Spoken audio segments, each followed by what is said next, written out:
গত ১৬ই ডিসেম্বর আওয়ামী লীগ নিষিদ্ধ ঘোষিত ছাত্রলীগ, যুবলীগ সহ তাদের পূর্ব ঘোষণা অনুযায়ী সারা বাংলাদেশকে অস্থিতিশীল করার জন্য তাদের একটা প্রোগ্রাম ছিল। সেই প্রোগ্রামের অংশ হিসাবে ইসলামপুর উপজেলার গোয়ালেরচর ইউনিয়নের সাভারচর নামক স্থানে তারা একটি মিছিল করে, যে সরকারকে পতনের উদ্দেশ্যে তাদের পরিকল্পনা ছিল দেশে একটি আন্তর্জাতিক কার্যকলাপের মধ্য দিয়ে সরকারকে বেকায়দায় ফেলা।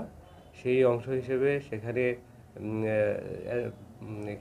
গোয়ালেরচর ইউনিয়নের ছাত্রদলের সাবেক যুগ্ম সম্পাদক হাফিজুর রহমান বাদী হয়ে একটি মামলা করেন। সেই মামলার ৯১ নম্বর আসামি ছিল সাবেক পৌর মেয়র আব্দুল কাদের শেখ। সে উপজেলা আওয়ামী লীগের যুগ্ম সম্পাদক ছিল। তাকে আমরা বিশেষ প্রযুক্তি সহায়তা রেখে করে জামালপুর শহর এলাকা থেকে, ভাড়াটে বাসা থেকে, আমলাভরা এলাকা থেকে আমরা গত রাত ১টা ৩০ মিনিটে তাকে গ্রেপ্তার করে ডিবি পুলিশের